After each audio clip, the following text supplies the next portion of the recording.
Well, hello again. Uh, just another quickie. Yesterday I was watching a couple of documentaries. One was on old footage of Singapore, and I've spent a lot of time in Singapore. So I found it fascinating. I mean, it's amazing some of this old nitrate film that's preserved by the British Film Institute and has been digitized and restored and so on. Gives you a glimpse of life like no other. And just looking at the colonial empirical aspect of it all, the coolies in the streets, eating and working and laboring, the rickshaw people, pulling rickshaws, and the architecture and the dandies all dressed up in white suits, the, the British colonialists or Europeans. It's amazing. It really is. The whole history is fascinating, 19th and early 20th century. But I wrote this on Facebook the other day. The fatal flaw of the pseudo-intelligentsia in the United States is that they believe all people on Earth who don't share their ideologically warped opinions are utter, abject idiots. Much has been written across the millennia about the consequences of such blind, shallow ignorance. So, it's like if I mean ideologically warped, all ideologies are warped towards some particular biases that come from somewhere in one's environment, upbringing, education, and so on. So we're all warped ideologically. But then when we think that everybody else who doesn't have our particular belief system is just idiotic and stupid and ignorant, it's a problem. But of course, it does help to maintain a certain attitude of superiority and exceptionalism and, that you need to lord over people in order to gain wealth and status and power. And also the collaboration between different colonial groups, different peoples and business peoples to achieve one's goals and gain power, control, and influence. And it never ends. It never will, I don't think. So today we have a slightly different thing. We can all watch what unfolds in Ukraine and Gaza day in and day out if we want to look for footage and data that's real, not AI stuff, and gawk at the madness and think of the Orwellian Orwell aspect of the whole thing, the apologetics for what we are and what we do and what we participate in. And we take it all for granted as if there's just no other way of being.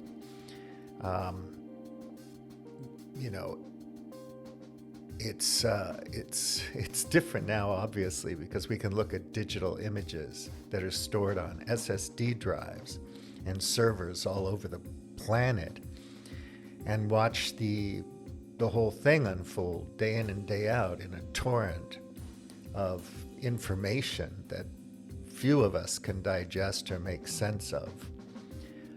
And it continues, but at a scale that's unprecedented, obviously, that's accelerating in terms of our consumption, our ability to use and control energy.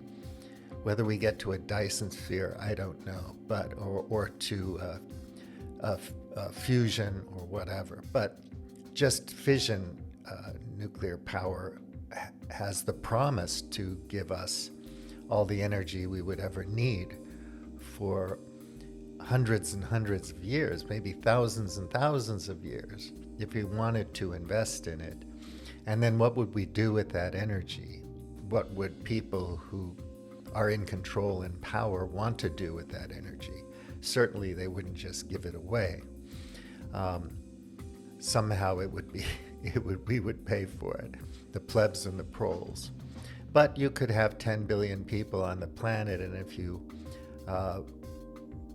farmed responsibly and took care of using materials responsibly, carefully, sustainably, you could host 10 billion people on the planet forever, and everybody would be pretty prosperous, flourishing, and happy. It's just that we might not all have our own lawnmowers and our own electric truck. We might have to share some things. There might have to be the Commons 2.0 or 3.0 that includes the material world and not just the metaverse. I also watched this Vietnam documentary about Bloods in Vietnam, the African American experience in Vietnam. There was a Frontline series in the early 80s, on a Frontline episode on the Frontline series in the early 80s, I think it was 84. And it just made me think that, we never learn anything. And we forget. We forgot the Vietnam War long ago, and we didn't really learn anything from it.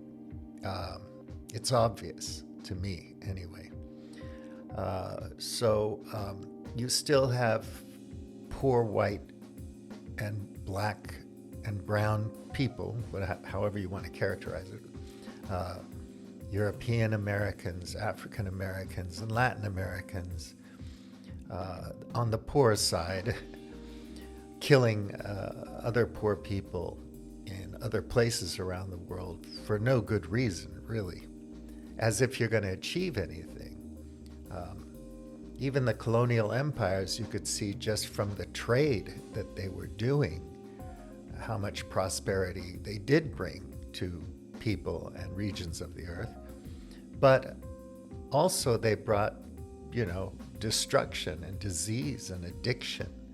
The Opium Wars, the Boxer Rebellion, or other things that happened in Malaysia. World War I, World War II, Crimean War. You look at all these things that were basically trade disputes, also disputes coming from competition. But for now, anyway, we can't compete with China. So we just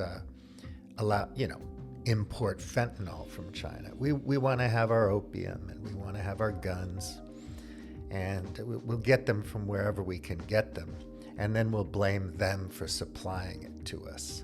But what about our culture makes us want these things? We don't interrogate that. We don't look at ourselves and wonder why. We demand to have all these things. So we blame China for everything, and then, of course, we have to go to war with them because we can't just compete. It's just not possible, right? We can't share, the sharing economy. You stupid, idiotic lefty. We need fascism. We need a dictatorship to control all the plebs and proles, otherwise revolution. Well, on the right and the left and the middle, we've had plenty of bloodshed over the millennia caused by various political ideologies and factions that felt that the only way to change things was to eliminate the opposition. I think that's a dumb way to go about stuff, and I don't think it gets us anywhere. But, obliterate it against that big granite wall. So I think we step out of the bullet train, slow down, try to figure out how to use things sensibly, and then we have a future. But in the meantime, nobody cares about reading books about things like this because we're just too busy trying to get what we can get in the current world. And we're used to it. We're accustomed to it. And we're not going to give up this way of life. So we're in a conundrum. We're in like a Chinese finger puzzle. We try to separate it, and it just gets stronger and stronger. binding us to our perspective, our way of life, our ideological bent. I think we should think about these things a bit, try to learn, and try not to forget. William T. out.